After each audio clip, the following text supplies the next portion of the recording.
Bonsoir tout le monde. Ce shiur ne va pas parler de Tfila, mais va parler de Ilchot Pessah. Mais comme d'habitude, on va le dédier pour la Neshama, l'élevage de l'âme de Arlet Baya Bat Rachel, Ruach Adonai Tenichena Began Eden. Nous allons parler, maintenant on se prépare pour Pessah. Ce Pessah est un peu différent de Pessah qu'on connaît toutes les années, car Pessah tombe Motzei et Shabbat. Et il y a beaucoup de choses qui changent dans la halacha. Alors nous allons commencer depuis Ta'anit Bechorot jusqu'au halachot de la fin du Leil HaSeder. Un peu avant Ta'anit Bechorot, on va parler de quelques règles générales pour cachériser la maison. Il y a une mitzvah de la Torah de ne pas avoir du chametz, de ne pas posséder du chametz, qu'on n'ait pas du chametz qui nous appartient dans nos propriétés, et pas de chametz qui nous appartient aucun part. Donc on a le rôle de vérifier la maison, de s'en débarrasser du chametz. Quand on a décidé de vendre notre chametz, quelque part il est chez nous, mais il n'est pas à nous. S'il n'est pas à nous, c'est comme si on a un voisin, non juif, qui vient nous confier, qui vient nous demander de lui garder une boîte. Et il y a dedans du chametz, mais il n'est pas à nous.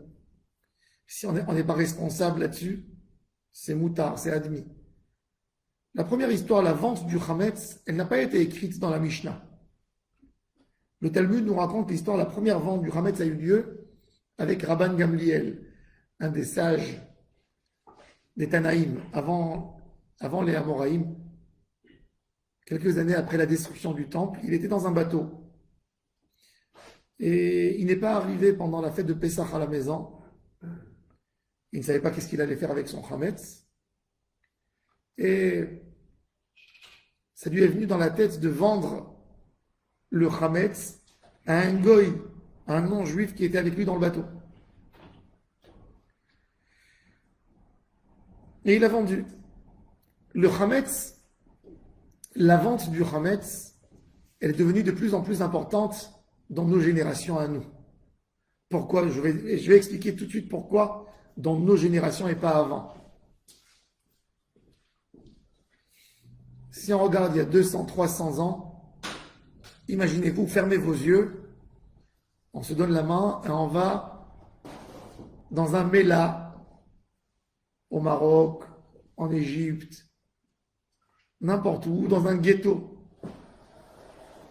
On tape à la porte d'une famille juive, on rentre, il n'y a pas de cuisine comme aujourd'hui. Qu'est-ce qu'il y a à la maison? Il peut y avoir un sac avec du blé, il n'y a pas de frigidaire, il y a de l'humidité.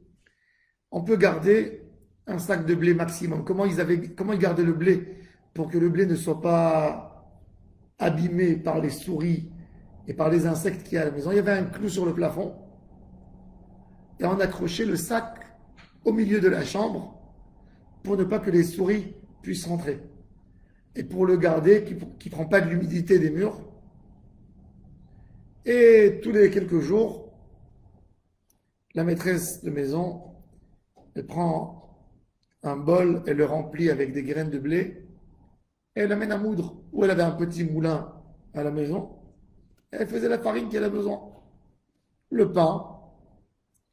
Qu'est-ce qu'il y avait encore dans la maison? Il n'y avait rien. Les gens avaient des produits simples, fruits, légumes, viande séchée, viande fraîche, poisson. Avec le peu de farine, on faisait du poisson frit. Le poisson frit, c'est les gâteaux. Nos parents n'ont jamais connu le English cake. Il n'y avait pas de batteur. On ne pouvait pas faire battre un œuf pour qu'il prenne du volume. Il y avait très peu de chametz. Donc il n'y avait pas lieu à vendre du chametz. Dans les pays ashkénazes, il y avait un peu plus de chametz. Pourquoi? Parce que c'était des pays froids, souvent, et ils avaient de la vodka. La vodka, c'était un moyen de se chauffer en hiver. Et donc, ils ont de la vodka, ils ont de la bière un peu. Donc, ils ont un peu plus de chametz. Sinon, il n'y avait rien. Aujourd'hui, le chametz, avec l'industrie, avec tous les gâteaux, tout ce qu'on accumule, tout ce qu'on garde chez nous à la maison, et plus que ça, c'est pour du confort, on n'a pas envie de se retrouver tous les matins à l'épicerie. On a beaucoup d'autres choses à faire. Les femmes travaillent, elles ne sont pas à la maison. Il y a beaucoup de tâches. On fait de grosses courses. On achète du couscous, des pâtes, des friandises, des bégalés, bislis, toutes ces choses. Et à part ça, on a énormément de chametz qu'on ne sait même pas qu'il existe chez nous. Si je vous dis que dans tous les légumes congelés que vous mangez, il y a du chametz, vous n'allez pas me croire. Quand on veut garder, vous allez faire un essai très simple. Vous allez prendre une carotte, vous allez l'éplucher, et vous allez la garder au congélateur. 4 jours plus tard, vous allez ouvrir le congélateur, vous allez voir la carotte, elle a rétréci, elle n'est pas belle. Pour empêcher l'air de rentrer, le froid de rentrer, de cuire la carotte et de l'abîmer, on va la tremper dans de l'amidon. Vous allez voir dans les allergies, attention, celui qui est allergique au gluten, au blé, il peut y avoir des traces.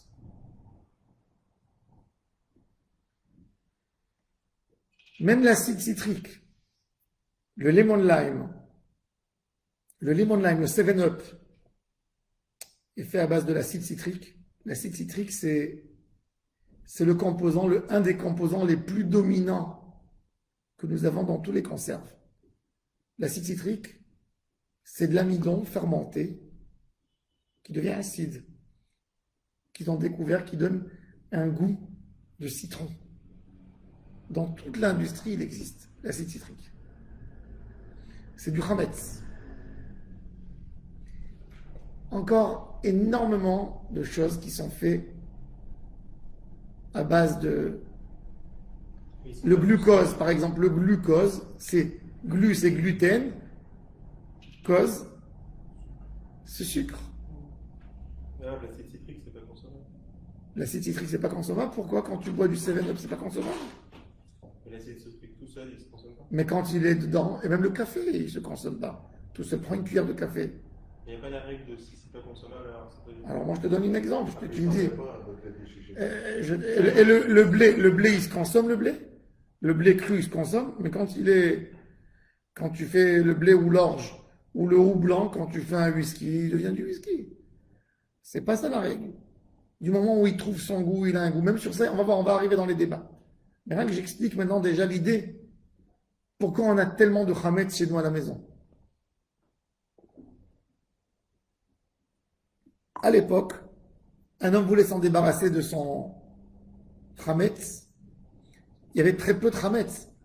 Le couscous, c'était de la farine, de semoule que madame à la maison faisait les graines. Combien de chametz un homme possédait la veille de Bdikat Chametz? 2 kilos, 3 kilos, basta, il a tout fini. S'il a des enfants, Bliaïnara, quelques bouches, on est arrivé à Pessah propre. C'est pour ça que la vente du chametz ne leur venait pas à l'esprit. À part ça, les ventes de chametz à l'époque étaient très mal faites. Les ventes de chametz à l'époque dans les quartiers, chacun faisait sa vente. Ils vivaient tous dans des quartiers mélangés, des juifs, des goïs. Au Mela, il y avait toujours des arabes qui rentraient.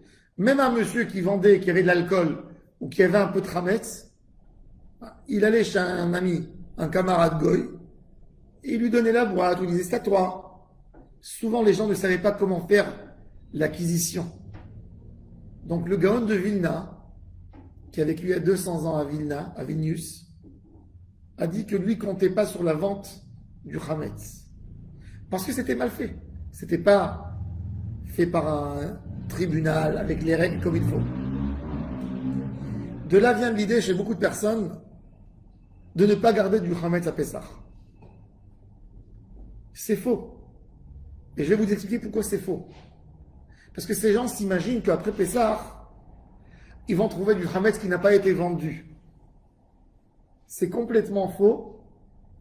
Parce que même les grandes sociétés comme OSEM, et vous pouvez le voir dans les concentrations où il y a beaucoup de religieux, vous allez aller à Bnei Brak, une semaine après Pessah, vous allez voir tous les crackers de OSEM, les bégalés, tout ça, c'est écrit dessus Ne'efa le Achara Pessah, fait après Pessah. Moi aussi je cherche Ne'efa le Achara Pessah. Pas parce que je suis rigoureux, parce que c'est plus frais.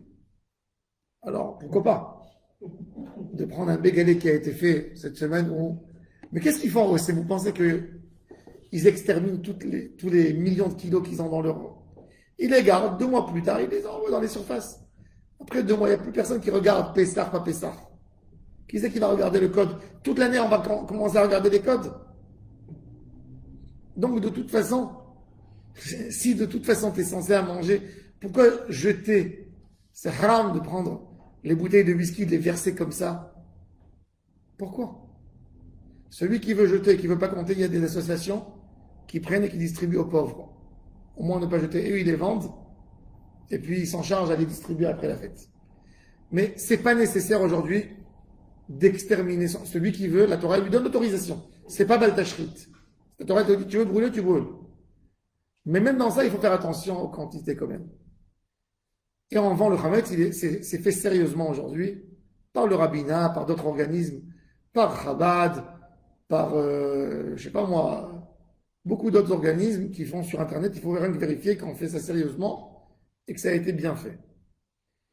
Je donne une petite remarque. On peut vendre même du Hametz d'un juif qui n'est pas pratiquant.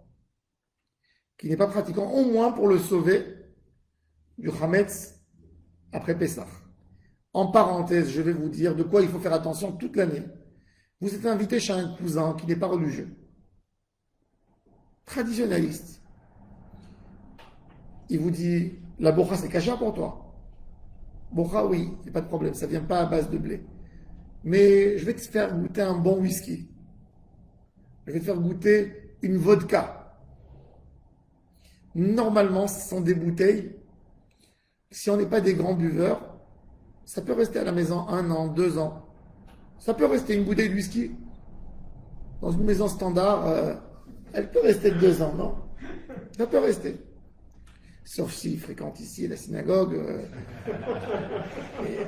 C'est autre chose. Mais normalement, un homme a une petite collection. Chaque fois qu'il va au duty free, il s'achète un bon whisky. Il faut qu'il y ait beaucoup d'amis.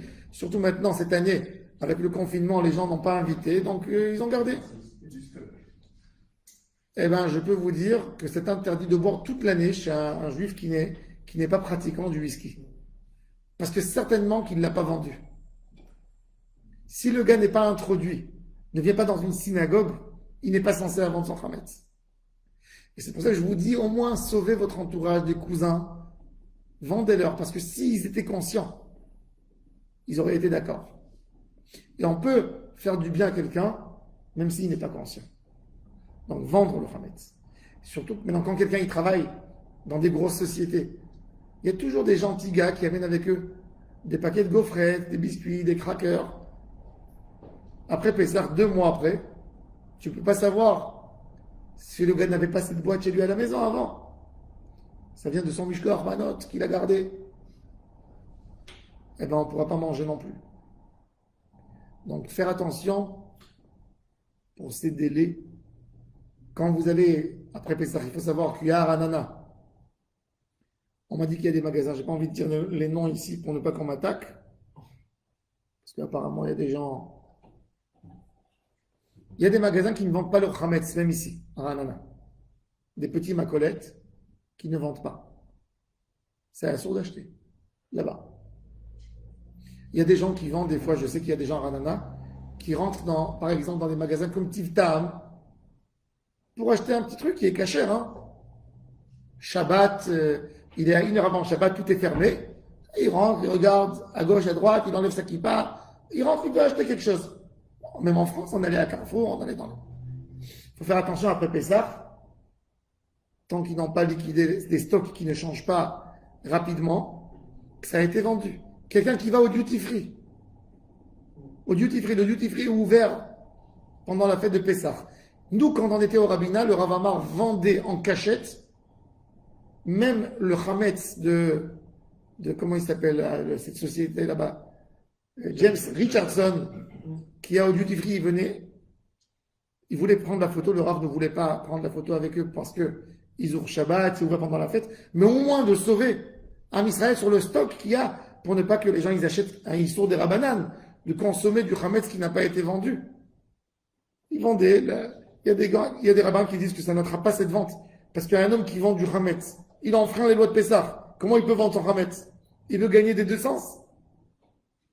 Donc un stock, les grands whisky, c'est des choses qui restent en réserve normalement, ça ne se vend pas si vite que ça. C'est des stocks qui ne sont pas épuisés tout de suite après Pessah. Il faut attendre 3 à 4 mois pour acheter des grands whisky. Des petits whisky, peut-être 1 mois, 2 mois après, c'est des stocks qui changent. Mais tout de suite, la semaine après Pessah, celui qui voyage, achetez vos whisky en France, au duty free, mais pas en Israël. Tu vas acheter chez un goy, c'est ça? Chez un goy. Mais, hein, oui, peu importe où, mais pas dans des magasins qui ouvrent Shabbat, qui vendent pas kasher, etc. Certainement qui n'ont pas vendu leur Hametz. Et on est dans un vrai problème de Hametz chez Avar à la Pessah. Ça, c'est ce qui concerne la vente. Donc, n'oubliez pas de vendre votre Hametz. Il y a une vente de Hametz qui est intéressante.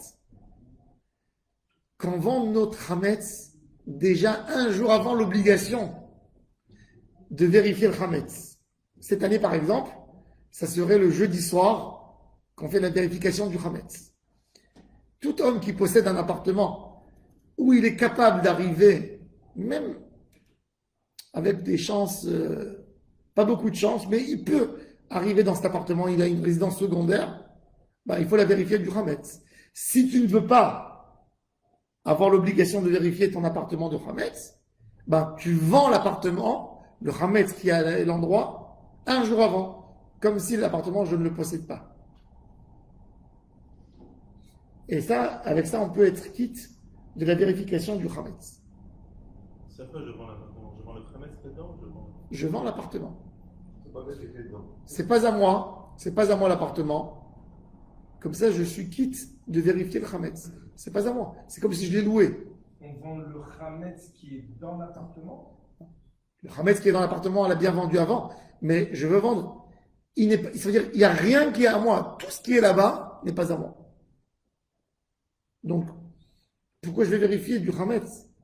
Je ne suis pas censé vérifier du Hametz qui n'est pas à moi. Par contre, ça c'est que pour un homme qui n'est pas censé de rentrer dans l'appartement. Mais je peux vous dire, par expérience, qu'il y a des surprises dans la vie. Il y a des gens qui ont pris un hôtel à Eilat, ils n'ont pas vérifié leur appartement. Ils ont vendu, sont arrivés à Eilat la veille de la fête. Il s'est avéré qu'il y avait des problèmes dans les réservations. On leur a demandé une somme folle. Ils ont perdu leur argent de base. Ils se sont retrouvés veille de fête. Ils devaient rentrer à la maison avec tout le Hametz partout. On ne sait jamais. Donc même quelqu'un qui ne fait pas à la maison Pessah, au moins qui se laisse un élément propre, que s'il y a une surprise, que Pessah il n'arrive pas, et le Hametz est partout, qu'il a un endroit où il peut mettre 2-3 petites assiettes, son café, son thé, ces petits trucs, une étagère au frigo. Tout ce qu'on n'a pas envie de vérifier à la maison, on peut tout simplement mettre une étiquette et bien fermer et écrire avec des lettres où on voit pas une armoire qu'on peut ouvrir, attachée, pour ne pas avoir une facilité d'ouvrir, écrire Hametz, et on n'a pas besoin de vérifier là-dedans. On vend tout ce qui est là-dedans. Donc, je n'ai pas une obligation. Donc, avec ça, pour celui qui n'a pas envie d'être embêté, il peut s'acquitter de tout ça. La vaisselle, on ne vend pas. Non. Je vais expliquer tout de suite. Qu'est-ce qu'on vend?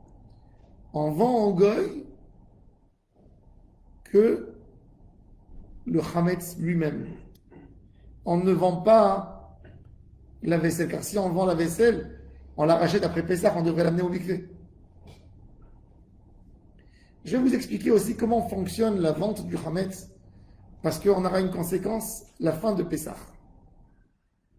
Tout le monde pose la question, combien de temps après la sortie de la fête j'ai le droit de consommer du pain?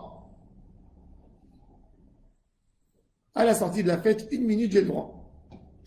Moi je fais ma Havdalah après Pessah sur un verre de bière. J'ai attendu la bière 7 jours. Pourquoi je fais sur un verre de bière?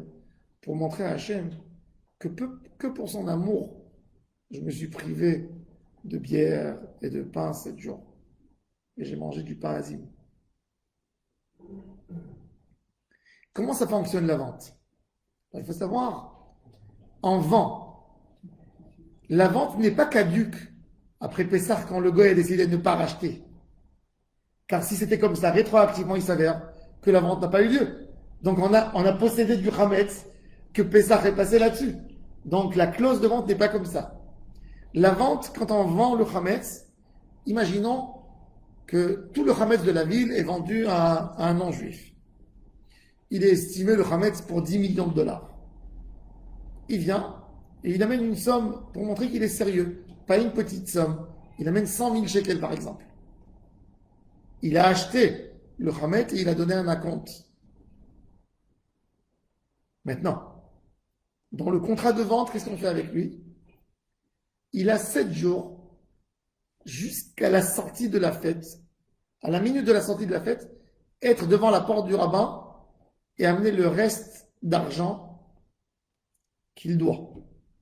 S'il n'est pas venu avec l'argent, il est obligé de me revendre le chametz au prix qu'il a déposé, le prix de sérieuxité.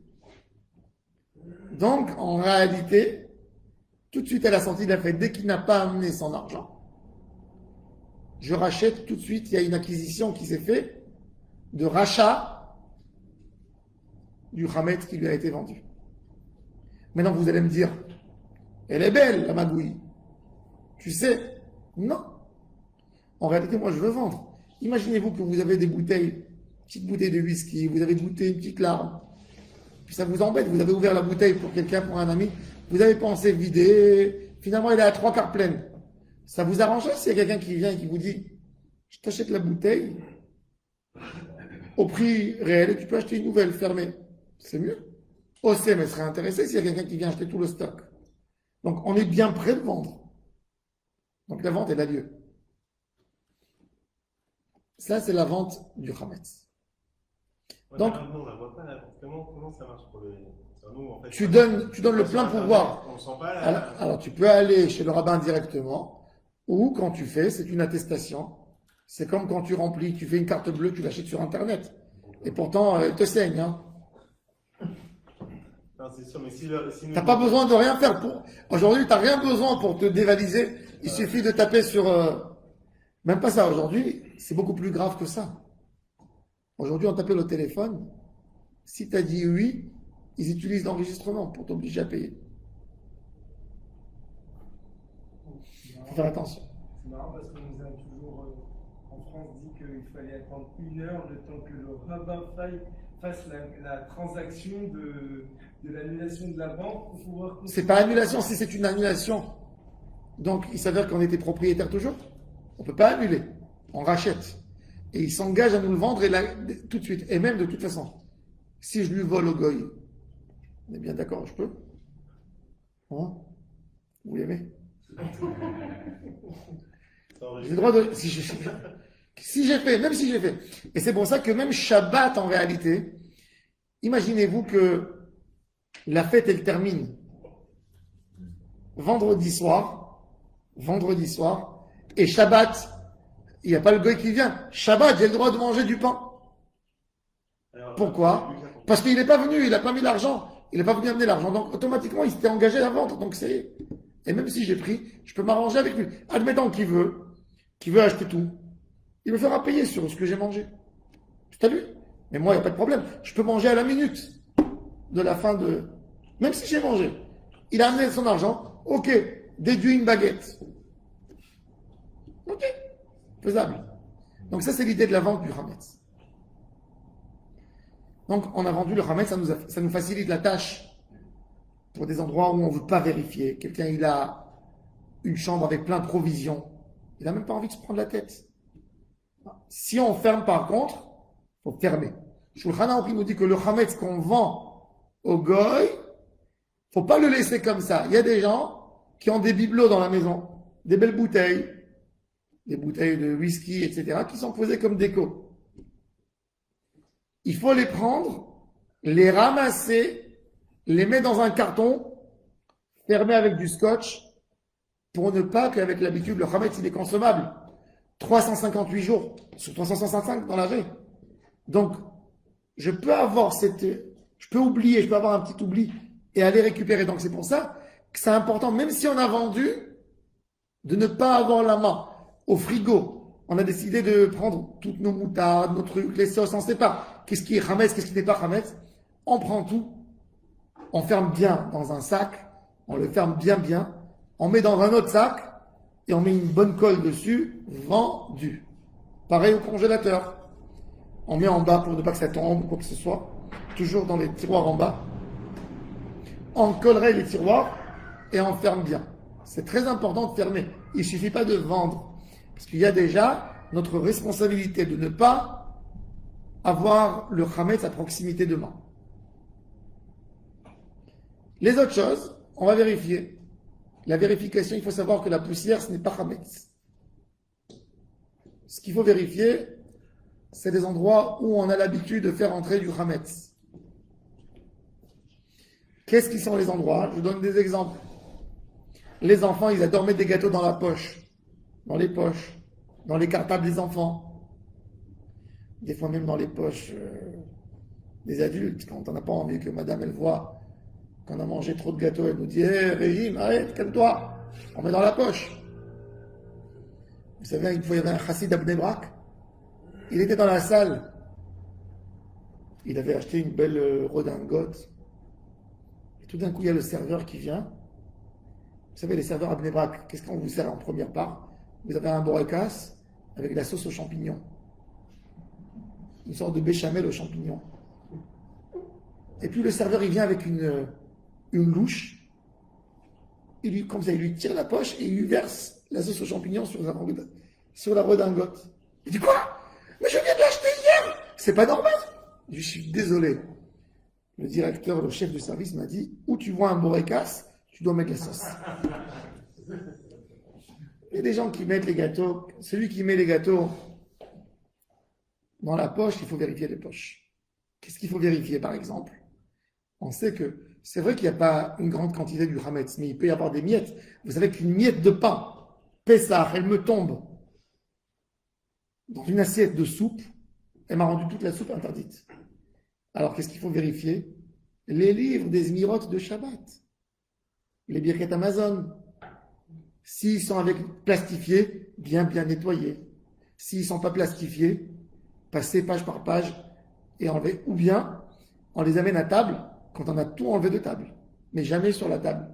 Les Sidurim, quand des fois on a un marzor qui nous sert, Shalosh Regalim, les trois fêtes, ils sont ensemble, dans leur intégralité dans la saucillon. Pessah, Shavuot, Sukkot, on a fait le Kiddush dans la Souka là-dedans. On a fait Shavuot, il peut y avoir des miettes, il faut vérifier. Toutes les choses qu'on peut s'imaginer, on les utilise. Il peut y avoir des miettes de pain, il faut faire attention. Les agadotes, non. Il y a des miettes de matzah de l'année dernière.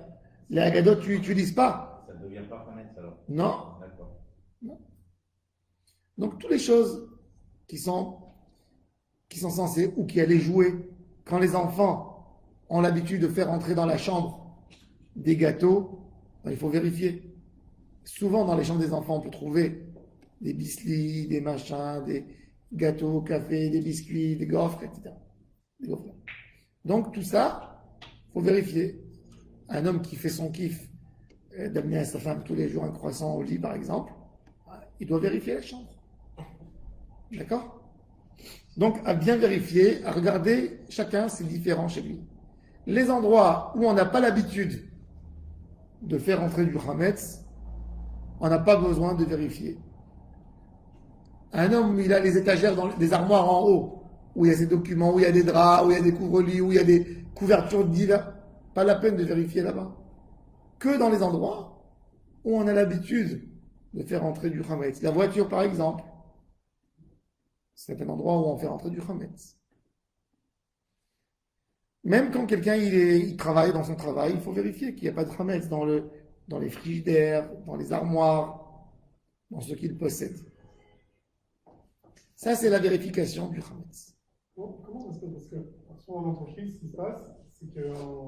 C'est du Hametz qui t'appartient.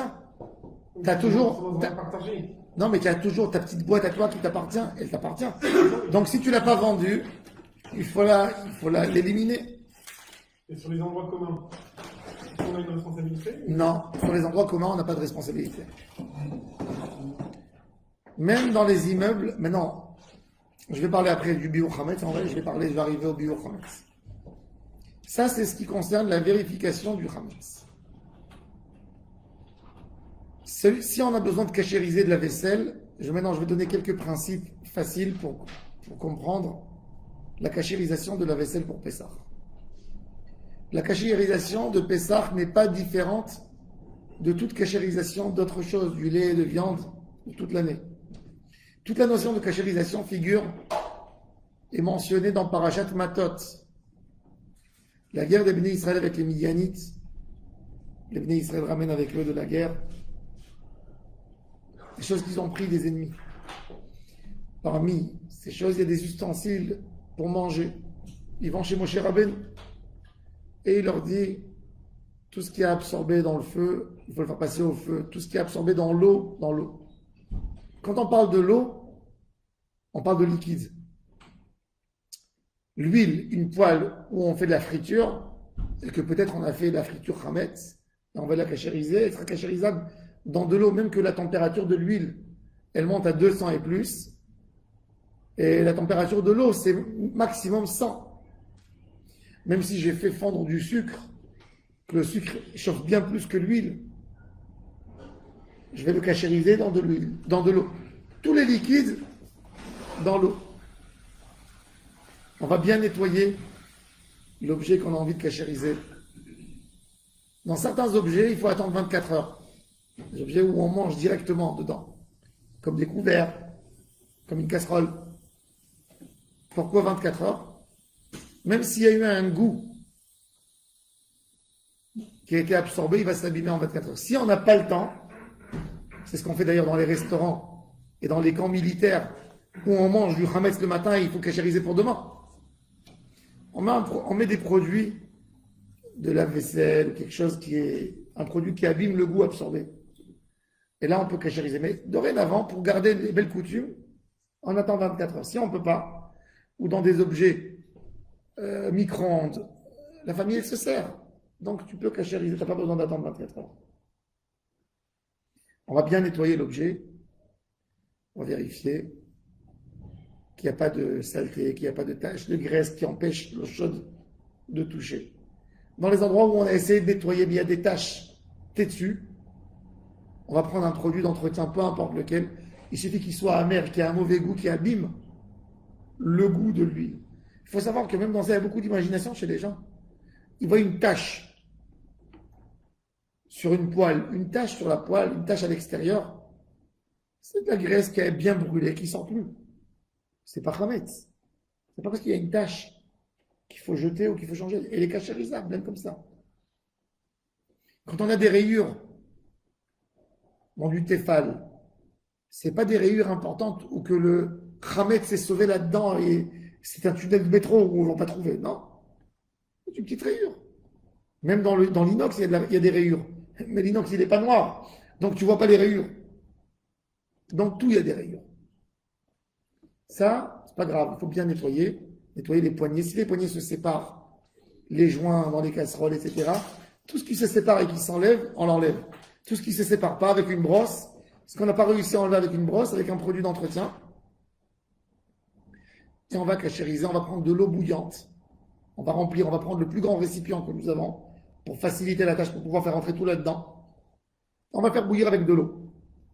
Si on va cachériser de la vaisselle qui n'a pas passé 24 heures, on va mettre dans l'eau un peu de javel pour abîmer le goût des ustensiles qu'on va mettre là-dedans. Et on va attendre quand l'eau est arrivée à une situation où elle a bouilli, où il y a des bulles déjà, on va prendre l'objet qu'on a envie de cachériser. Il vaut mieux utiliser un gant pour ne pas risquer, ne pas se brûler, etc. On va le tremper là-dedans. Naturellement, quand il va rentrer, il va refroidir un peu l'eau. Donc on va attendre que les boules elles reprennent. Et là, doucement, doucement, on le fait rentrer dans son intégralité. S'il est grand, on n'arrive pas à le faire rentrer dans son intégralité, on fait la moitié-moitié. Un quart. Doucement, doucement, que l'eau arrive partout. Et que l'eau elle rebouille. Quand elle est bouillie, on bouge la position, on le fait sortir, on le lave à l'eau froide, il est caché ainsi, on a peur qu'il se casse, c'est sensible, c'est du Pyrex ou je sais pas moi, d'autres choses. Alors même si on n'a pas mis de l'eau froide, c'est bon. Et là, notre objet il est caché. Il faut que l'eau bouillante par contre arrive dans tout l'endroit. Si on n'a pas pu, par exemple il est long ou il est large, il y a un peu d'endroit, avec une louche, qu'on a fait rentrer dans l'eau chaude, qu'elle a bien chauffé, et je vois que ça continue à bouillir, en le laissant dans l'eau, on jette un peu, comme si on prenait une petite vague, et on lui lance dessus. Et là, c'est bon. Ça, c'est ce qui concerne la recette. Il y a beaucoup de choses qu'on n'a pas besoin de mettre directement sur le feu. Il y a des choses que leur contact avec la chaleur n'est pas un contact sur le feu.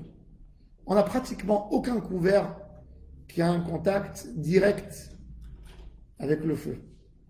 Même si on prend une cuillère de temps en temps pour mettre dans une casserole pour remuer, si c'est pas un fouet, une cuillère, c'est pas grave parce que la majorité de son usage, c'est pas pour ça, c'est à manger à froid ou à manger à quelque chose qui est dans un récipient où on a pris la nourriture de la casserole, on l'a mis dans un plat, dans un plateau, on l'a amené à la table et on l'a transvasé de là-bas dans l'assiette. Donc dans l'assiette, c'est déjà Keli, Sheni, Shlishi. Donc, l'eau chaude, Aïfli, Shlishi, qu'est-ce qu'il fait? On n'a pas besoin de tremper dans du chaud. C'est dangereux, des fourchettes et tout ça, de mettre, on peut se brûler les mains. Vous prenez tout, vous mettez dans le lavabo, dans l'évier, vous nettoyez l'évier, et vous versez bien de l'eau chaude avec une bouilloire directement dessus, et tous vos couverts sont cachés. C'est valable pour tous les couverts, comme les louches, etc. On n'a pas besoin directement dans la... Après avoir caché les l'évier ou non? Même sans l'évier, de toute façon, aujourd'hui, l'évier, moi je vous dis, l'évier, on n'a même pas besoin de cachériser. Vous savez pourquoi? Parce que dans l'évier, toujours il y a du savon, toujours le goût il est abîmé. Il n'y a pas un bon goût absorbé dans l'évier. Qui c'est qui met aujourd'hui de la nourriture? Est-ce que vous connaissez quelqu'un qui a pris une pâte chaude et qui l'a mis dans l'évier? Quand on a quelque chose qui tombe sur l'évier, on le jette directement à la poubelle. On n'a pas de contact de nourriture chaude dans l'évier. Avant, les gens, ils mettaient tout dans l'évier. Il y avait un évier dans la maison. Les gens étaient plus sales. C'était pas comme aujourd'hui. Fait des gouttoirs et 1000 ustensiles dans la cuisine. Et ils cachérisaient la viande dans l'évier, ils cachérisaient 1000 choses. Donc il y avait des problèmes de tréfote et des choses piquantes. Aujourd'hui, on nettoie bien l'évier, un petit stick avec un peu de javel, de l'eau chaude si vous, avec la bouilloire, et c'est bon. Plan de travail, je ne connais pas une femme intelligente qui met quelque chose de chaud directement sur le plan de travail. Toujours, c'est sur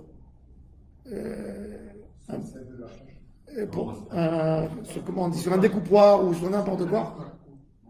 Même une pâte, même une femme qui a l'habitude de faire de la pâte sur le plan de travail, la pâte c'est du froid. On va bien nettoyer. On va prendre les brosses à dents avant de les jeter à la poubelle. On va les tremper dans de la javel. Et on va passer bien sur tous les coins. Là-bas, à côté du four, sur les joints, au frigidaire, sur la porte, il y a plein de miettes. Quand on fait rentrer toujours le pain au congélateur, vous allez voir, toujours, le joint qui est sur le frigidaire, il est plein de miettes.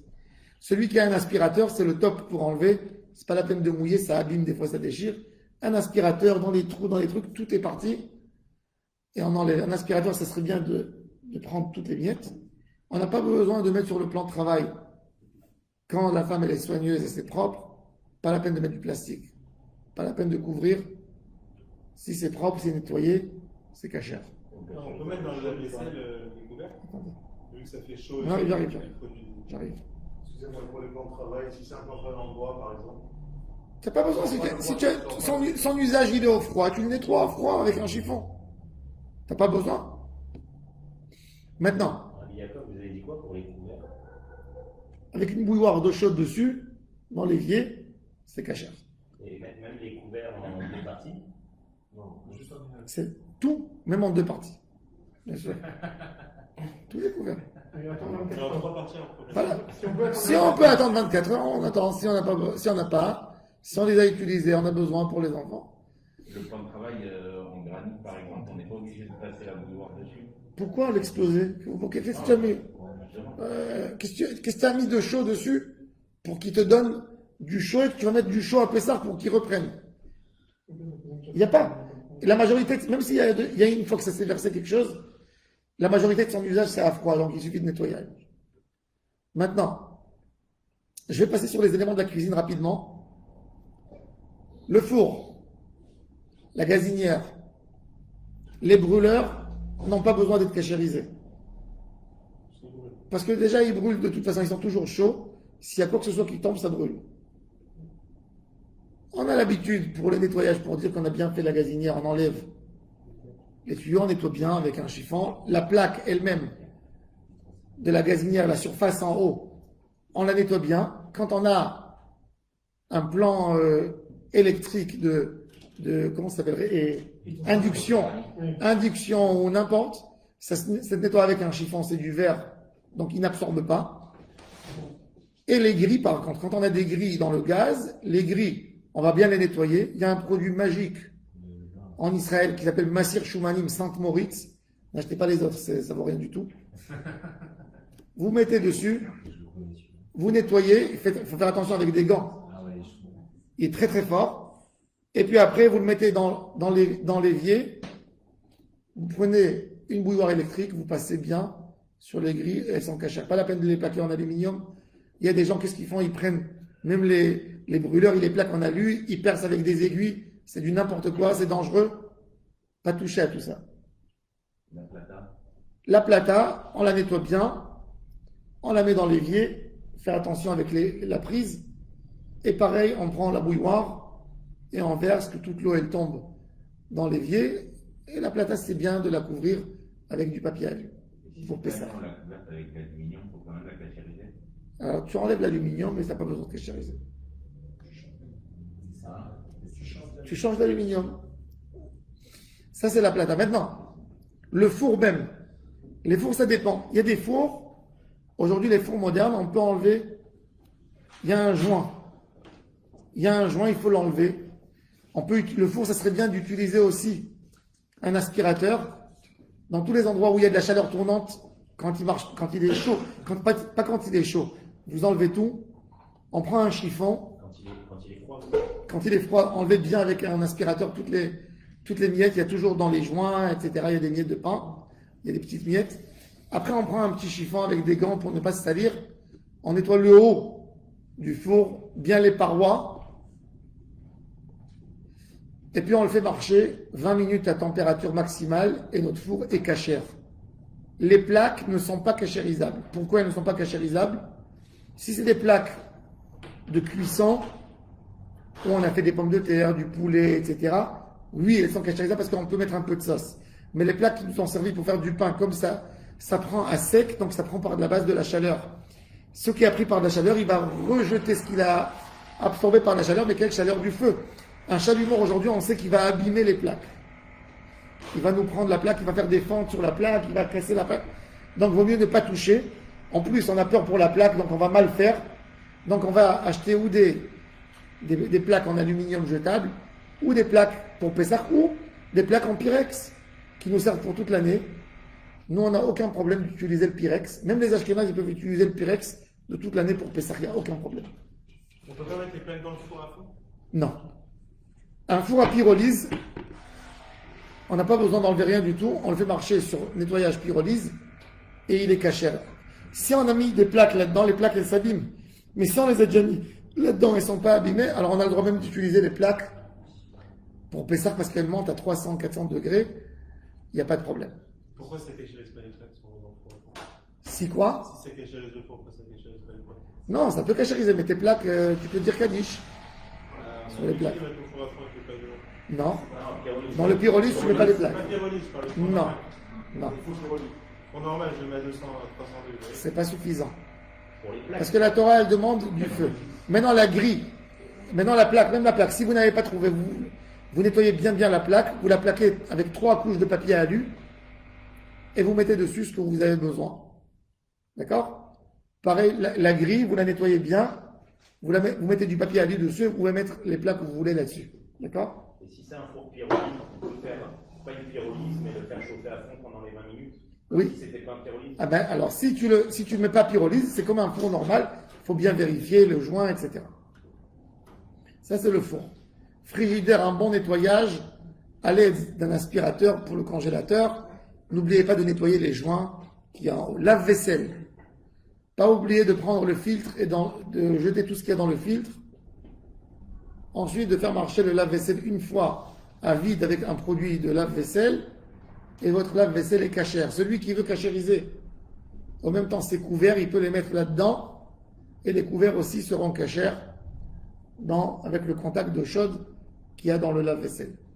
Les séfarades, tout ce qui est vert, n'a pas besoin de cachérisation pour Pessah, que ce soit du verre blanc ou du verre en couleur. Du moment que c'est du verre, le verre n'absorbe pas. Pour les Ashkénazes, c'est pas qu'ils disent que le verre absorbe, mais comme le verre ressemble à de la poterie, le Rama a été rigoureux là-dessus. Pour Bassar de Khalaf d'ailleurs, les Juifs Ashkénazes de Russie prennent le même verre pour le lait comme pour la viande. Porcelaine n'est pas cachérisable. Plastique de mauvaise qualité n'est pas cachérisable. Plastique Tefal est cachérisable pour Pessah. Parce que c'est du plastique qui résiste à la chaleur.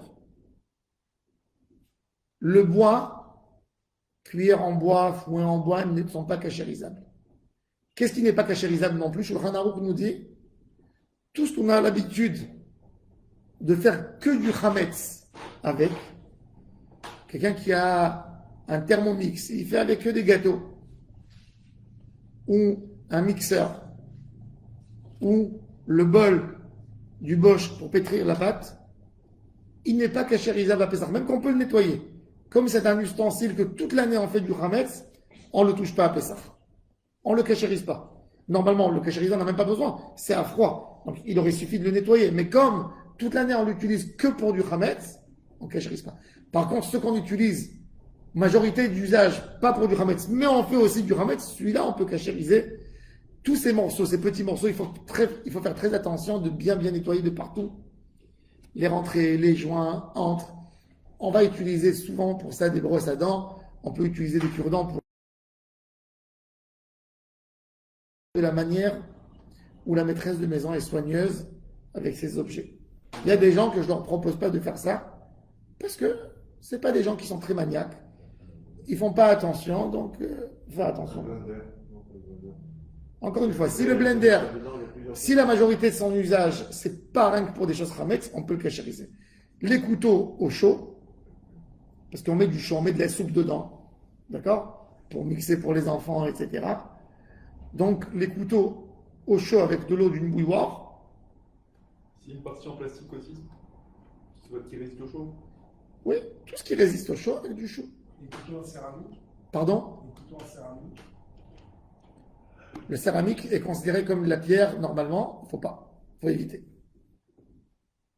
Plan de travail, et les trucs à découper, comment ça s'appelle? Les planches à découper, on ne la cachérise pas pour Pessah. Parce qu'elle a des rayures, pas toujours si propres que ça. Les couteaux, bien nettoyés, tous les côtés, si on veut cachériser. Et il faut, quand on met dans l'eau chaude, on cachérise les deux côtés. On met la manche, plus le couteau, et dans les coins, pour bien nettoyer, on met un produit d'entretien. Micro-ondes, on le nettoie bien, et puis on met un verre d'eau avec un produit d'entretien, pas de la javel, ça peut vous faire des dégâts. Du liquide vaisselle, du savon de vaisselle, c'est le mieux. Maintenant, micro-ondes qui est en même temps four, c'est un four. Ce qu'on fait pour le four, on fait pour ce micro-ondes. Combien de temps pour faire tourner le verre dans le micro-ondes? Il y a une- 3 minutes, que ça chauffe, ça donne de la vapeur.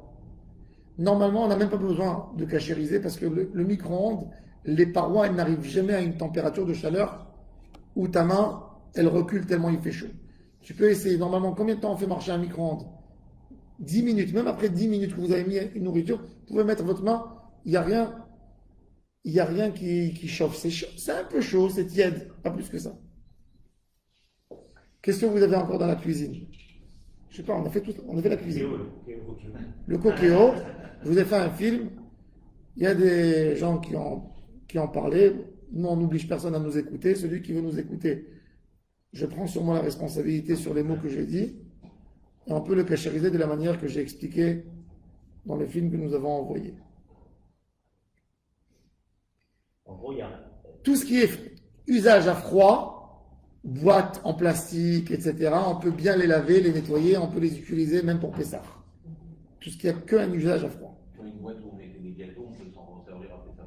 Si on ne met pas que des gâteaux, si c'est des choses qui servent que pour des gâteaux, vaut mieux les garder. Mais si c'est des choses, des bocaux, etc., on les lave bien. On les lave bien et c'est bon. Les bocaux en verre avec un joint en plastique. S'il est bien lavé et bien nettoyé, tu peux séparer le joint et le remettre comme les boîtes, les bocaux de Ikea, que tu peux enlever le joint, bien nettoyer et remettre, il n'y a aucun problème. Bon, ça, Tous les ustensiles de la cuisine, si je décide de ne pas les cachérer, je ne vais pas les utiliser, c'est ça? alors il faut les fermer il faut bien les fermer. Est-ce qu'il faut tout fermer ça? Parce que Il faut fermer parce que les enfants, par erreur, ils peuvent prendre de la vaisselle. Ce qui se passe avec tout ce qu'on essaie de garder, il y a toujours un enfant qui s'est levé au milieu de la nuit, qui a voulu se faire une omelette et qui a oublié, et qui a pris une... Mais non, même si par hasard, un des enfants a fait ça à Pessah, il a voulu vous faire une surprise. Quand vous êtes sorti dehors, vous êtes retourné, vous avez trouvé quelle casserole tu as utilisé? La rouge, les halavi, j'ai fait que... Mais les hametz. Le plat n'est pas interdit parce qu'il y a déjà plus de 24 heures qui sont passées depuis avant Pessah jusqu'à Pessah. Donc ça a donné du mauvais goût, ça n'a pas rendu tarif, ça n'a pas rendu assourd le plat qui a été cuit là-dedans. Par contre, il faudrait prendre la poêle et la remettre en place et la garder. Bon, on a... boule à gâteau, en carton j'ai l'expérience ce matin, qu'on achète, donc qui est tout neuf, mais il n'y a pas la mention cachère et Pessah. Il est cachère les Pessah, même si ce n'est pas écrit cachère les Pessah. Donc il n'y a pas de risque. Il n'y a pas de goût. Même s'il y a des fois on utilise de l'amidon ou des produits, ce n'est pas des produits qui lâchent là-dedans. Ce n'est pas des produits qui lâchent. Pareil, les trucs en aluminium, on n'a pas besoin cachère les Pessah. En Israël, Baruch Hashem, on a toutes les provisions cachère les Pessah, donc ce n'est pas la peine de faire la liste de ce qu'on a le droit d'acheter et qu'on n'a pas le droit d'acheter. Ça, c'est pour Pessah. Alors, on a fait la vaisselle, la vente du Hametz, la cachérisation. On va arriver jeudi soir à la vérification du Hametz. Il est vrai que normalement, on aurait dû vérifier le Hametz vendredi soir, mais c'est Shabbat. Donc, on avance. C'est vrai qu'on a des règles pour la vérification du Hametz, qu'on n'a pas le droit de manger un repas important avant la vérification du Hametz. Pourquoi? Pour que l'homme n'oublie pas. Chez les Tunisiens, il y a un super minac que j'adore, les grillades, la veille de Pessah. Je vais vous dire d'où est venu ce beau minac. C'est un minac extraordinaire. Les rabbins qui ont instauré cette coutume, en fait, c'était déjà aussi pour finir liquider tout ce qu'on a à la maison, mais en même temps, les grillades, ça sent. Et ça donne l'envie de manger. Et les gens, ils vont. Et on dit, celui qui n'a pas vérifié, il ne fait pas les grillades. Donc la personne se précipite quand il sent l'odeur chez son voisin. Déjà, les enfants, ils lui demandent, on a envie de manger nous aussi. Et il va vérifier son Hametz. Il ne va pas attendre à 10 heures du soir pour vérifier son Hametz. c'est un vrai tri de tuiles. Donc ça, c'est la vérification du Hametz. Cette année, toutes les années, normalement, on n'a pas le droit de s'asseoir manger un plat plus de 56 grammes de mésonotes avant de vérifier son Hametz. Cette année, on aurait le droit. Mais pour ne pas changer dans les années pour l'éducation des enfants, tout de suite, après Arbit, on rentrera à la maison et on fera la vérification du Hametz. La vérification du Hametz avec Beracha. Il faut savoir que la mitzvah, c'est de chercher le Hametz, c'est pas forcément de trouver. Si on n'a pas trouvé du Hametz, ça veut dire qu'on a Baruch Hashem une Shetraïl à la maison qui a bien fait son travail. À Prague, il y a une coutume qui s'est propagée dans toutes les communautés d'Israël de mettre 10 miettes de pain. Madame, elle a envie de voir que son mari, c'est pas un mytho, qui fait un tour à la maison, il lui dit j'ai vérifié, c'est excellent, tu es une vraie Shetraïl, elle a envie de savoir que vraiment il a vérifié, donc elle lui cache derrière la machine à laver. Mesdames, ne cachez pas dans des endroits où on ne peut pas trouver nous les hommes. Que ce soit facile. Il y en a marre. Juste comme ça. Et notez quand même, notez où vous avez mis le Hametz, comme ça, si quand même on n'était pas si sérieux que ça, que vous allez trouver des Hametz, ne pas mettre des grandes miettes. Pour que si par hasard on a oublié, qu'il n'y ait pas à la maison. C'est bien de dire aux enfants de chercher. Oui, aux enfants de chercher, de leur donner une récompense quand ils ont trouvé. Maintenant, il y a une ségoula pour éloigner. Il faut savoir que quand on cherche du Hametz, on sait que nos femmes, Baruch Hashem, elles ont tout nettoyé. Pas besoin de vérifier. À l'époque, les maisons, c'était comme les pierres du Kotel. Vous avez vu les pierres du Kotel? On peut mettre des choses là-dedans. À l'époque, c'était fréquent. Il y avait des souris dans la maison, ils faisaient rentrer du pain, des choses. Donc il fallait vérifier. Aujourd'hui, on a des murs de chaux, mais on fait la coutume. Mais le Ben Ish Chai nous dit, quand on va vérifier le Hametz, quelque part, il faut se faire une réflexion. Est-ce que je vérifie mon cœur, qu'il est propre, comme mon placard? Donc bien vérifier. On n'a pas besoin forcément d'utiliser des bougies avec de la cire. Madame, elle a bien nettoyé, la pauvre. Tu veux lui salir tout ce qu'elle a nettoyé? On va prendre avec nous une bougie avec du papier alu pour bien préserver que ça ne salit pas. On va mettre un peu de sel pour éloigner les mauvais esprits. Du sel dans la... Le sel, il éloigne parce que le sel, c'est l'alliance entre Am Israël et Akadosh Baruch Hu. Des corbanotes, du moti. Mais où le sel? Avec la bougie. Ah, dans l'aluminium. Dans l'aluminium. Maintenant, quand on arrive dans les chambres, pas la peine d'ouvrir les placards et de faire entrer la lumière dedans ou sous les lits. On prend un peu pour vérifier la surface. Sous les lits, dans les placards, on prend notre téléphone portable.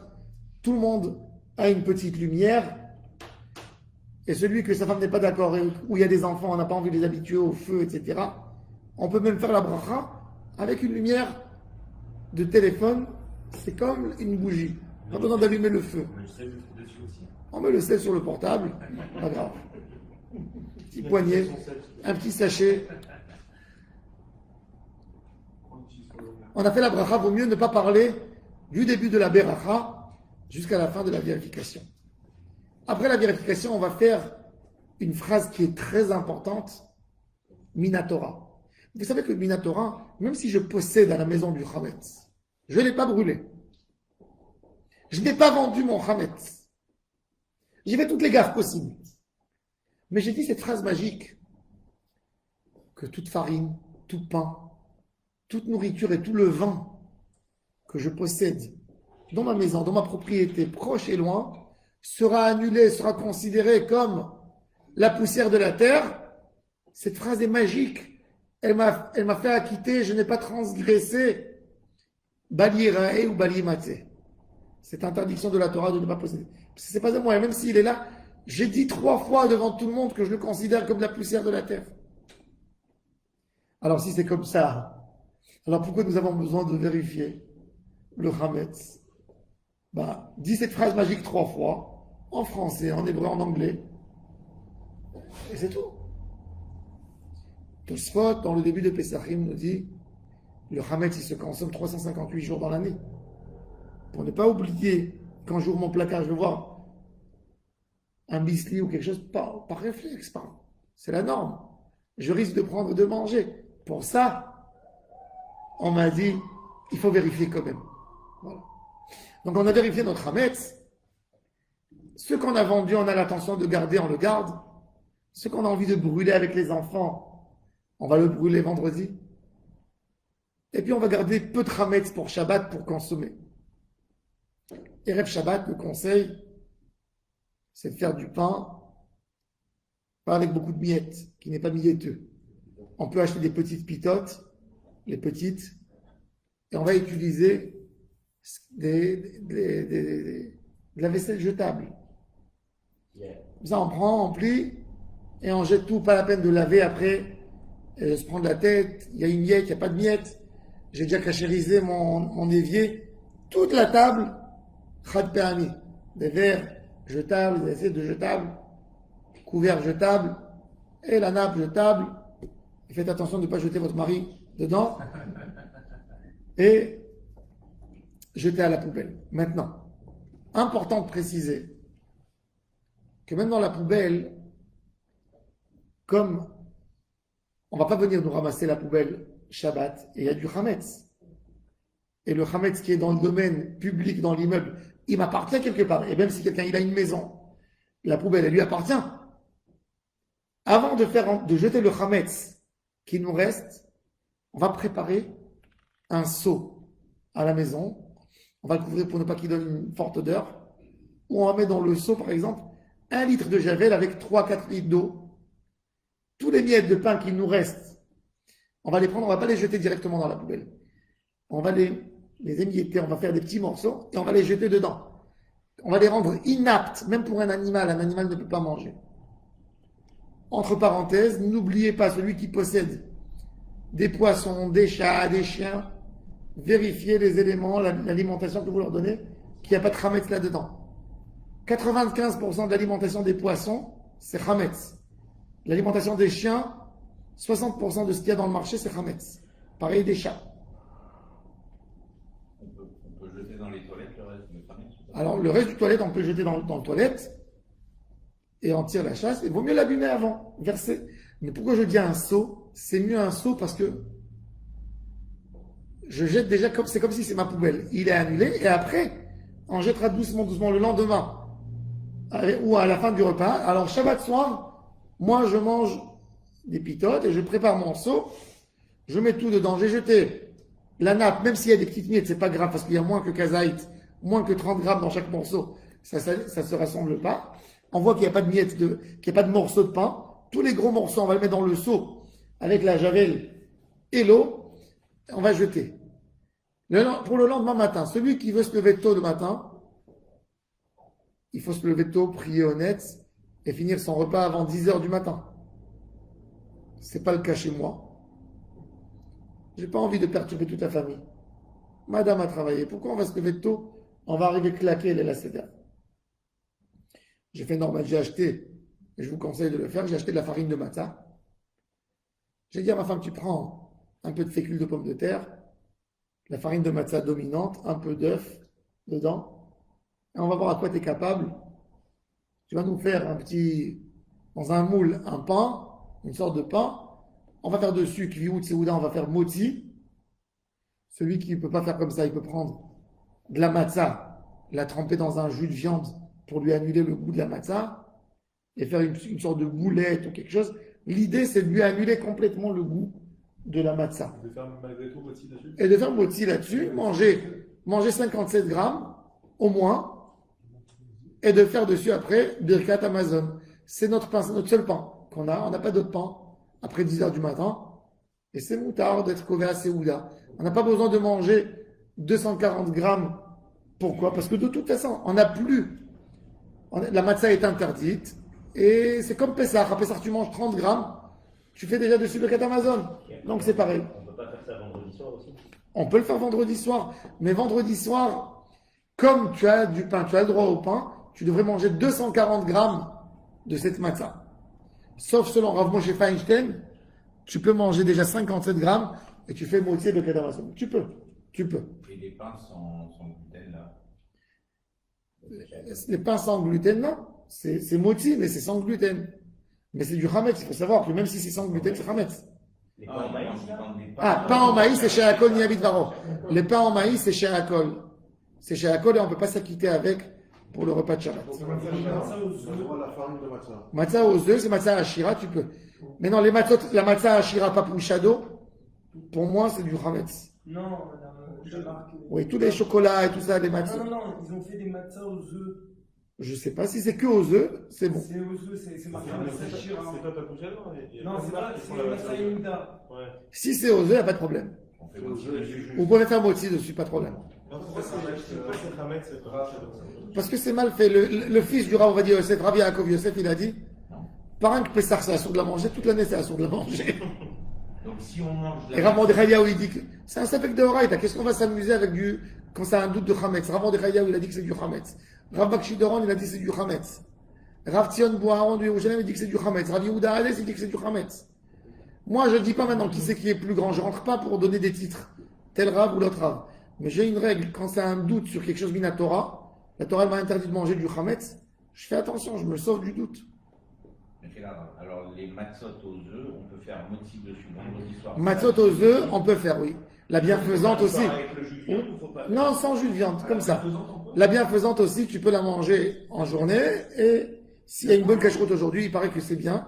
La bienfaisance de la blanche? La bienfaisante du consistoire, tu peux la manger, oui, en journée. C'est la matzah ashira. Sans la transformer. Sans la transformer. C'est matzah ashira, c'est de la galette ashira. D'accord? Maintenant,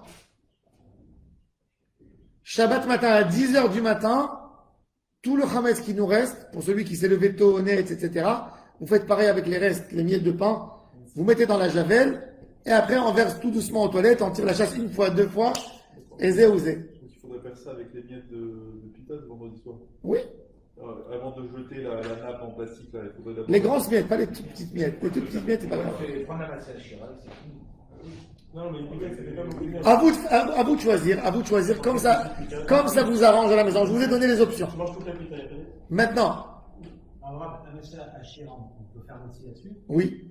Non, mais C'est combien c'est Ouda? Que ce Shabbat. Ouais, en dehors de ce Shabbat-là spécifiquement, tu peux pas. Rav Feinstein, il dit, il suffit de manger 57 grammes de matzah ashira Erev Shabbat. Shabbat matin pour tout le monde. Si vous avez mangé après 10h du matin, on n'a pas besoin de manger 240 grammes. On peut manger 57 grammes, ça suffit. Mais Erev Shabbat, selon Rav Odia, c'est qu'il faut manger 240 grammes, c'est beaucoup. C'est pour ça que je préfère manger une pita. Une pita, c'est 50 grammes, 60 grammes, une petite pita. Et on a fini. D'accord? Mais même d'après Rav Moshe Feinstein, vous pouvez manger 57 grammes, comme les Ashkénazes. Les Ashkénazes, ils mangent de la matzah, même la matzah en galette toute l'année. Ils font dessus Motzi Birkat Amazon. Donc, on peut faire Motzi Birkat Amazon parce qu'il y a beaucoup de gens au régime, c'est ce qu'ils mangent dans l'année. Vous pouvez manger 57 grammes, ça correspond à deux matzot carrés. Maintenant, Juste pour clarifier, la farine de matzah, on a le droit de l'utiliser. Oui. Avant la fête. Ok. même pendant la fête, si c'est matzah shmura, tu veux paner avec, tu veux faire, je sais pas moi, des schnitzel, pourquoi pas? La matzah, farine de matzah, il n'y a aucun problème, c'est caché. C'est pas de la farine pour faire de la matzah, c'est de la matzah qui a été broyée, qui a été faite en farine.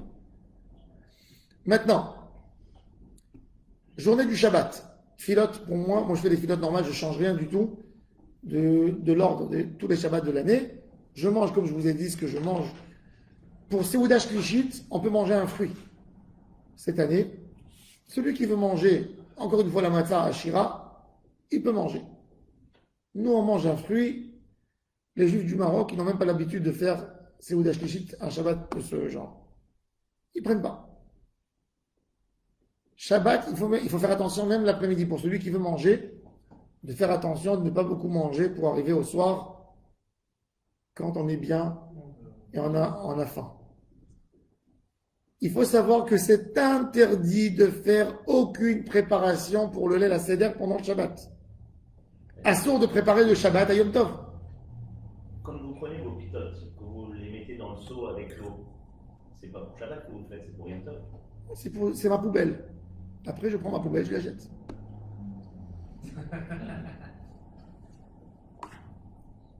Maintenant, assourd de préparer. Donc, tout ce qu'on va préparer pour Pessah, il y a des familles à Jérusalem, quand j'étais enfant, ils mangeaient sur la table de la cuisine, toute la famille, Shabbat. La table du salon, elle était déjà faite, préparée pour le Seder avant Shabbat. Ça, c'est le top. Et on mange dans la cuisine, pas grave. Et on a la belle table qui est prête pour le lait la Seder. Tout est prêt, madame n'est pas stressée. Les bougies, si quelqu'un y colle les bougies dans le chandelier, il faut les coller avant Shabbat pour ne pas les coller. Motzei Shabbat, on n'a pas le droit de coller les bougies à Yom Tov. D'accord? Donc les coller, préparer tout ça, préparer les bougies. N'oubliez pas d'acheter un Ner Neshama qui dure plus de 24 heures, 26 heures, comme ça vous pouvez vous en servir pour celui qui a besoin du gaz. On ne peut pas oublier d'acheter un Ner Neshama. Il faut allumer les nerfs, tout ça. On va allumer les bougies, bien sûr, le samedi soir, on va allumer les bougies de Yom Tov. Maintenant, celui qui a des nappes, qui met des nappes jetables, ne pas oublier de couper, quand on a besoin de couper, de préparer ce qu'on a besoin de préparer, que tout ça soit prêt, déjà la veille de Shabbat. Motzei Shabbat, on fait sortir du frigidaire ou du congélateur ce qu'on a fait, et on les mettra sur la plata que à la sortie du Shabbat. Que à la sortie du Shabbat. Ensuite, madame va allumer des bougies. Elle va dire Baruch Hamardi Ben Kodesh Lechol. Il ne suffit pas d'attendre la sortie. Il faudrait dire Baruch Hamardi Ben Kodesh Le Kodesh, qui a été Mavdil. Si elle veut faire la tfilat arbitre, tant mieux. Et ensuite, elle sort les plats. Et rien qu'ensuite, elle sort les plats et on commence à préparer le seder. C'est pour ça qu'il ne faut pas laisser des choses à préparer pour la soirée, pour ne pas être en stress. Coupez tout, préparez tout. Laissez-vous que le carpas à couper, mais préparez toutes les choses. La charosette, les feuilles de laitue, vous pouvez les préparer déjà avant, les faire mettre dans un sac, mettre du sopalin, du papier sopalin pour garder et préparer les endives, etc. Tout ce qui est gardé. On va préparer la kahara. Vous avez l'ordre de la kahara qui est écrit dans les Haggadot. N'oubliez pas les hommes de dire la ségoula de Rabbi Shimshon de Ostropoli, Shabbat après-midi, avant Pessah, c'est une grande ségoula pour être sauvé, chas v'shalom, d'une mita meshuna ou de quelque chose de grave. Pour c'est de lire ce texte. Il a dévoilé un texte du Ari Kadosh. Dans toutes les Haggadot de Pessah, vous avez le secret de Rabbi Shimshon de Ostropoli. Lire ça, essayez de le comprendre le plus possible qu'on peut comprendre. Nous, on va à la synagogue, pas tarder à la synagogue, pas de dracha, rapidement de rentrer. Surtout là, maintenant que c'est long, déjà, on a besoin d'attendre Motzei et Shabbat pour commencer la prière. Donc, rentrez vite après à la maison. Que les tables soient prêtes, que tout soit prêt, que quand l'homme rentre, on n'a pas à s'attarder. On prépare déjà la veille de Shabbat l'ordre où on va mettre celui-là, où on va mettre celui-là. Important d'avoir pas que des tabourets à table, même des chaises, pour pouvoir faire la haseba.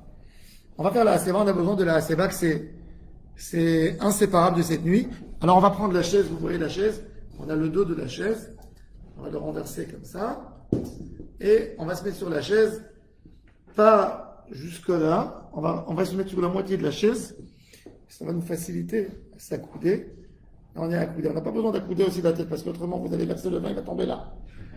La tête, on la garde normalement. Rien qu'on est accoudé, on appuie sur le dos de la chaise. D'accord? Les femmes aussi.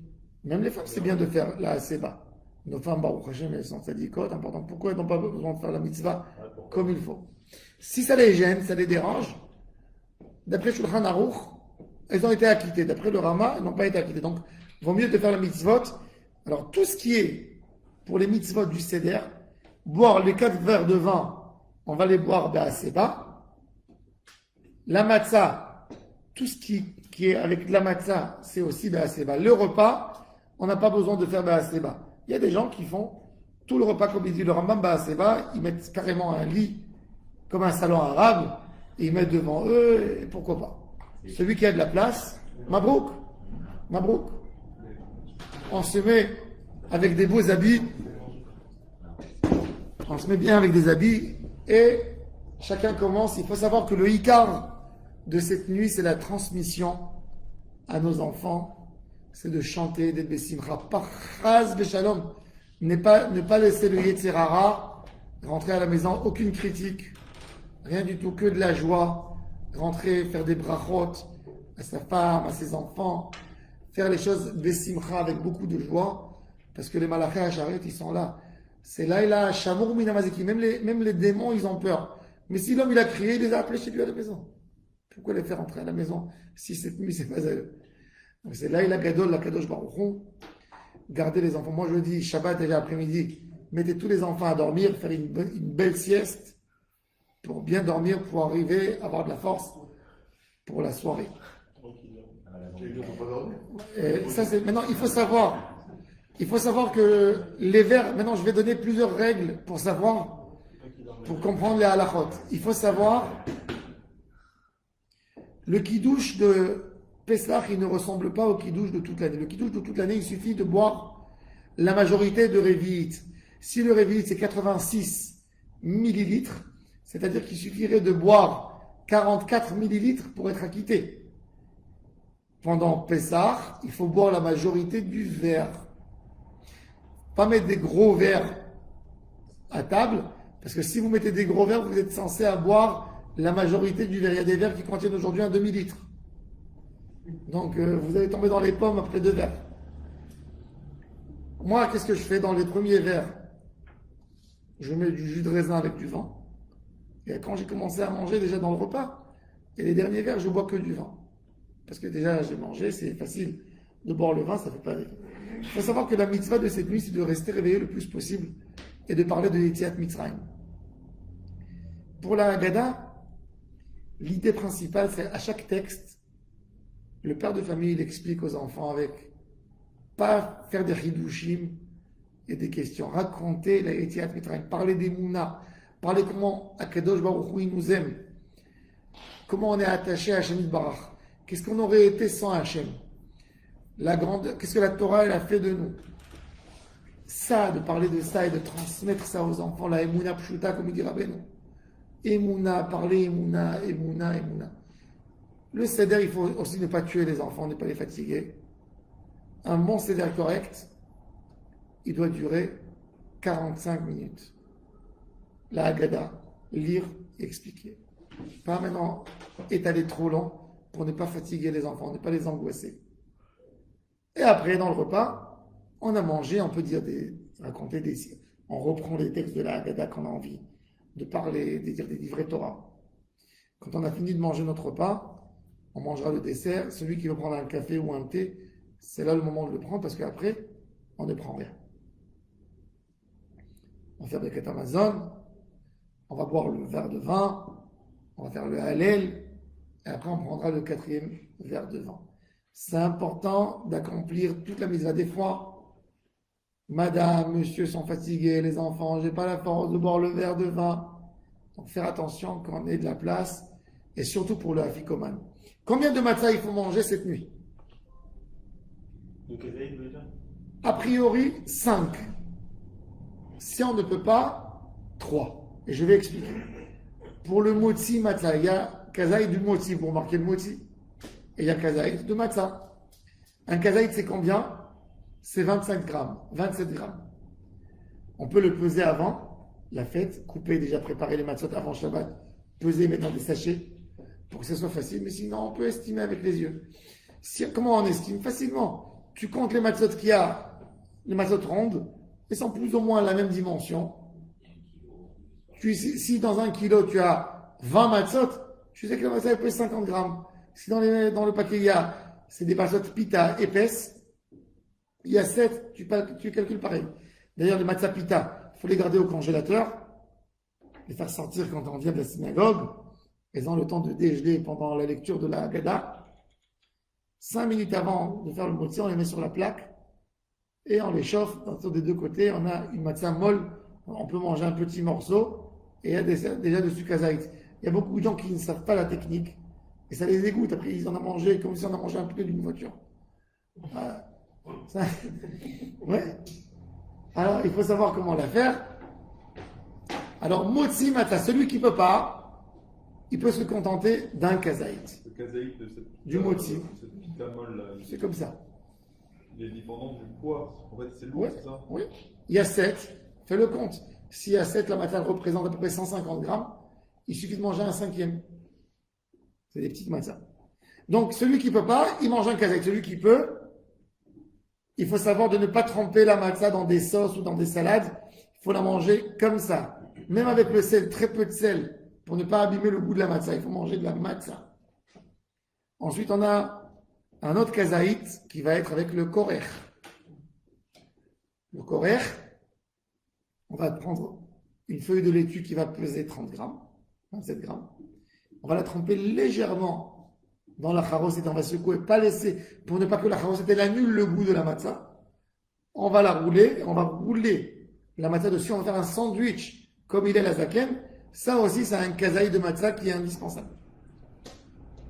À la fin du repas, on a un morceau de matzah qu'on va manger pour se rappeler du korban Pessah, et un autre pour se rappeler du korban Chagiga qu'on mangeait avec. C'est encore 2 kazaïs. Si on ne peut pas, aussi là-bas, les 2 derniers, on peut s'en passer d'un kazaït et manger un kazaït tout seul quand on ne peut pas. C'est pour ça qu'il faut laisser de la place même quand on mange le repas, ne pas se remplir de la soupe aux fèves et du msouki, et laisser un peu de place pour le korban Pessah, Shayan et Halalazra. Pour le maror, pareil, le maror, on n'a pas besoin de le manger assez bas. On va prendre 27 grammes de maror, on va le tremper légèrement dans la charosette, et on va faire la bracha sur le maror, à chaque idéchan, maror, c'est des rabanan parce qu'on n'a pas le korban Pessah. Et donc, voilà. La charosette, on va la kiffer après. Celui qui veut la manger à la cuillère, c'est après, mais pas avec le maror pour ne pas annuler le goût de la matzah avec du maror. Voilà, je pense qu'on a fait les règles plus ou moins générales. Donc, ne pas oublier cette nuit, c'est une nuit kadosh. Et faire attention de ne pas manger le hafikoman, de faire tout pour arriver en sorte de finir de manger le hafikoman avant chatzot, avant minuit. D'accord? Question, Yaakov. Il y a beaucoup de familles qui mangent l'agneau grillé. Alors, il a posé une bonne question. L'agneau grillé, ça dépend des coutumes. Les communautés séfarades, la majorité des communautés séfarades mangent de l'agneau pour les la seder quand il est dans le plat. Les Marocains, c'est le terfash avec l'agneau. Les autres, c'est le msouki avec l'agneau. Il y a pas, ça dépend de coutumes. Les Ashkénazes, ils sont plus marmir parce qu'il y a des qui sont plus marmir, mais la majorité des communautés séfarades, elles mangent l'agneau pour la seder, il n'y a pas de problème. Sauf, faire attention quand on dit Pessah, il ne faut pas dire Pessah, c'est le zroa. On le regarde quand on dit, d'ailleurs c'est une grande goula, de prendre un morceau de zroa et de le garder au congélateur de la maison, c'est une goula contre les voleurs. De prendre la matzah aussi, de prendre un peu de matzah du hafikoman, de la garder. Rabbi Chaim Paladi dit de garder la matzah et la manger Rosh Hashanah avec les simanim de Rosh Hashanah. Avec les simanim de Rosh Hashanah. À l'époque, les gens, qu'est-ce qu'ils faisaient quand ils allaient en voyage? Ils prenaient un peu de matzah. S'il y avait des vagues dans la mer, ils jetaient un peu de matzah dans la mer pour avoir les mêmes miracles de Kirat Yamsouf. C'était des belles coutumes d'avant. Voilà. S'il y a quelqu'un qui a des questions encore pour Pessah ou pour les Seder, si je peux répondre, je répondrai. Les épices, le cumin, les choses comme ça. Les épices, bonne question. Les épices, il faut les acheter que dans des endroits qui sont cachés de Pessah. Parce que dans les épices, il y a des produits aussi qu'on ne sait pas, des acides, des produits, de l'amidon, des produits qui se séparent, etc. Pour ne pas faire, ne pas faire des boules. Le cumin, il a un problème. Le cumin pousse toujours à côté des champs d'avoine. Le cumin vient de l'Inde et vient d'Iran. Toujours pour donner du goût dans le cumin, il faut planter de l'avoine à côté. Les graines, elles se ressemblent, elles sont presque identiques. Et c'est pour ça que le cumin, nos mamans, jamais elles l'achetaient au marché. Elles achetaient le cumin en graines et elles le triaient. Il faut avoir l'œil pour comprendre c'est quoi le cumin, le séparer, parce qu'il ressemble à l'avoine, et le séparer, et le moudre à la maison. Si on ne l'a pas fait, qu'est-ce qu'ils font aujourd'hui dans les badats avec Yosef par exemple? Ils prennent tout, ils mouillent le cumin, donc ils appellent ça comme un liquide, et après ils le font sécher, et ils vous donnent. C'est pas kasher le khatrina. Moi je mange pas, si c'est pas ma mère qui me donne le cumin, je mange pas de cumin après ça. Je sais que pour les Tunisiens c'est presque vital. C'est presque vital, mais nous on n'utilise pas c'est-à-dire ou prendre un cumin qui a été bien vérifié. Il y avait à l'époque un cumin qui était fait à Batiam par le Rav Bar Shalom, que c'était des abrechim qui triaient les graines de cumin, il n'y a pas de problème. Toutes les autres choses, pas recommandé de prendre le cumin, sauf, encore une fois, si vous voulez, faites votre kiff, allez demain, achetez du cumin frais, et prenez-les vous et vous pouvez le moudre à la maison. Pas un problème. Et vous allez kiffer encore plus votre cumin. Oui. Le riz, on peut manger ou pas? Le riz, ça dépend. Sur les coutumes ou... C'est selon les coutumes. Si on est marocain, on ne mange pas le riz. Si on est syrien, les lacédères, ils mangent du riz. Chacun d'après les coutumes de ses parents. Il ne faut pas casser les coutumes de nos parents. On ne va pas mourir si on ne va pas manger 7 jours du houmous ou du riz. Chacun gardez vos coutumes de vos parents. C'est une fête de transmission. Si un homme il casse tout ce que ses parents avaient l'habitude, qu'est-ce qu'il va transmettre à ses enfants? Qu'est-ce qu'il va transmettre à ses enfants? Vous allez me dire que des fois il y a des coutumes ridicules. Nous, on ne sait pas. Si nos parents ont fait, en souvenir de nos parents, leur donner cette fête qui est une transmission de coutumes, on fait ce que nos parents ont fait. Les belles phrases en arabe, les belles coutumes dans le Leil Seder, tout ça, il faut les faire. Il faut les faire et il ne faut pas s'en passer des belles coutumes que chacun a. Encore une fois, je répète, c'est un moment de joie, de patience avec les enfants, de prendre les enfants, que chacun dise un mot à table, de leur donner, de leur accorder toute notre attention, de leur montrer à quel point on les aime, à quel point on est fiers d'eux, à quel point c'est eux qui devront transmettre ensuite à leurs enfants ce qu'ils ont vu à table. Chacun, il faut savoir, le rôle du père, c'est de transmettre à son fils. Son fils, ce serait lui qui va transmettre après. S'il va lui transmettre l'écrit, qu'est-ce que son fils, il va transmettre l'écrit après? Oui, après je vais vous raconter une blague. Pas ici, pas... Voilà, il y a quelqu'un qui a une question? L'aspirateur, on peut bien le vider. C'est une question. Oui. C'est pas une question. Confirmation, vider. Qu'est-ce que vous voulez encore? Qu'est-ce qu'on a oublié? Qu'est-ce qu'on a oublié? On va bien avec toi, hein. Bon, on a essayé de faire le afikoman. Le afikoman, c'est une belle coutume que les enfants le cachent.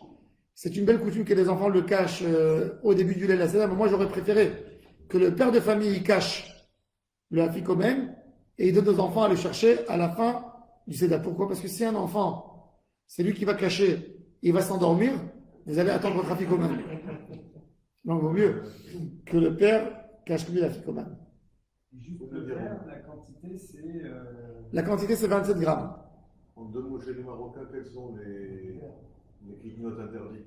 Chez les Marocains, les légumineuses interdites, le pois chiche et le riz. Et chez beaucoup de gens du Maroc, tout ce qui est sec, c'est-à-dire les haricots blancs, lentilles sèches, tout ça, on ne touche pas. Mais par contre, les petits pois, les fèves, quand c'est vert, il n'y a aucun problème. Même le maïs, quand c'est pas du maïs de popcorn, c'est du maïs cru, on peut manger. D'accord? Tout ce qui est cru, qui se voit cru, qui a une forme crue, il n'y a aucun problème. Chez les Ashkénazes, c'est beaucoup plus compliqué. Il y a beaucoup de minagim. Chez les Ashkénazes, par exemple, chez les Chabad, ils autorisent l'huile de colza, l'huile de tournesol. Les Ashkénazes en Israël, eux, ils disent que c'est kitniot. En Israël, le Rav Lando, il autorise l'huile de coton. Et d'Acharadit, ils disent non. Les Juifs de Russie, ils prenaient l'huile de sésame. Ils ne disaient pas que c'est kitniot, parce qu'ils disent l'huile, c'est pas dans sa forme. Les haricots verts, il y a des Ashkénazes qui mangent, il y a des Ashkénazes qui ne mangent pas. Le café, il y a des Ashkénazes qui ne mangent pas, qui ne boivent pas le café. Et s'ils le prennent, ils le brûlent complètement au feu. Tout ça, c'est des coutumes, encore une fois. Chacun qui fait attention par rapport aux coutumes de ses parents. N'abandonnez pas les coutumes de nos parents. Tout à l'heure, vous avez parlé de légumes surgelés. Vous avez dit qu'il y a du hametz dedans. Les légumes surgelés, il faut acheter pas à Picard, il faut acheter kasher. Il faut acheter kasher, qu'il y ait un tampon, kasher les Pessah, et pas se contenter. Les Juifs de France, nos confrères, tous ceux qui voient les choses. Alors en France, faites attention, ne pas acheter les légumes surgelés, même si c'est écrit des légumes, il faut savoir qu'il peut y avoir des problèmes. S'il n'y a pas un contrôle rabbinique là-dessus, pas toucher pour Pessah. Baruch Adonai Le'olam, amen, amen.